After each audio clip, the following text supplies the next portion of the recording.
Hi, and thanks for logging on to the Daily DVAR Halacha. And here's a brand new halacha for you, and it's for Monday, September 1st. Here we go.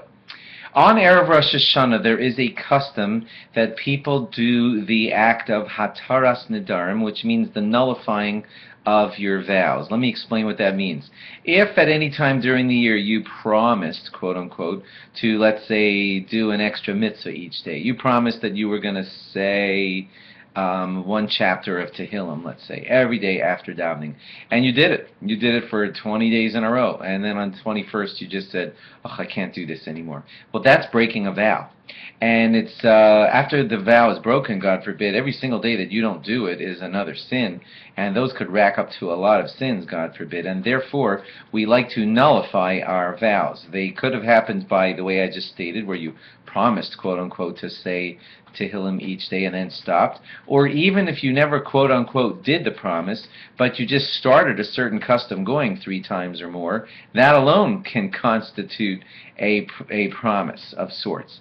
And therefore, that's another reason why we like to do hataras nedarim, because in either one of those cases, if you're not doing what you started doing, then as you break it each day, you're you're breaking your vow, which is a sin. Therefore, the custom is that on Erev Rosh Hashanah, it doesn't have to be Erev Rosh Hashanah, it's just a great time to get it done. You come in front of 3 men, and you say, it's written in the Machzor, or even in a good siddur, and it's a whole formula. Basically, it says all kinds of different vows that may have fallen onto you. You say them in front of the Beis Din, those 3 men, and the 3 men say a special formula where they, as a Beis Din, a Jewish court of law, they authorize an annulment of the vow. Now, we're not being, God forbid, like Christian over there, just saying that we give you a dispensation.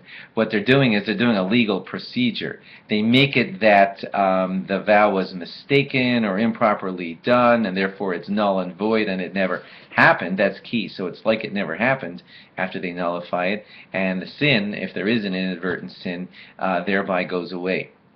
Also, at the end of the hataras nedarim procedure, the person in front of those 3 men says, any promise that I will accept upon myself this year, inadvertently or advertently, I hereby nullify it and say that it in front of the Beis Din that it's not to be a standing promise, and therefore certain customs that you get going during the course of the year will be previously nullified by your announcement in front of the Jewish court. You might say, well, I did that last year, so I'm covered. We like to redo it each year just to make certain that we're not, God forbid, falling into the trap of constant sinning against promises, and that's why we do it each year. It doesn't have to be Erev Rosh Hashanah. We like to get it done because Rosh Hashanah is the day of judgment, and we would like to have this problem taken care of before our judgment. The 3 men just have to be men who understand what hataras nedarim is, what it means to nullify a vow, but they don't have to be rabbis, they don't have to be real judges, you know what I'm saying? They just have to be properly qualified men who understand what it is that they are doing, and then they are authorized to nullify a promise. Incidentally, if you ever hear people saying the words bli neder, that's what they're doing. You know, sometimes you say at an aliyah, I promise to give $18 to the shul. Some people add in the words bli neder without the full-fledged neder, because again, I don't want this trap falling upon me, and I don't want to rely only on the hataras nedarim that I'm going to say on Erev Rosh Hashanah, and that's why you hear people sometimes saying in their constant lingo, yeah, I'm going to pick you up at 3 o'clock, bli neder, because you might be there 3:05, and in which case you sort of went against your word. So that's why you hear people saying that phrase bli neder all the time, because they just want to say, I'm not accepting this like it's a full-fledged vow. I'm just saying I'm going to try and pick you up at 3 o'clock. Hope that clarifies the matter. Thanks for logging on, and log on again tomorrow for more. Bye-bye.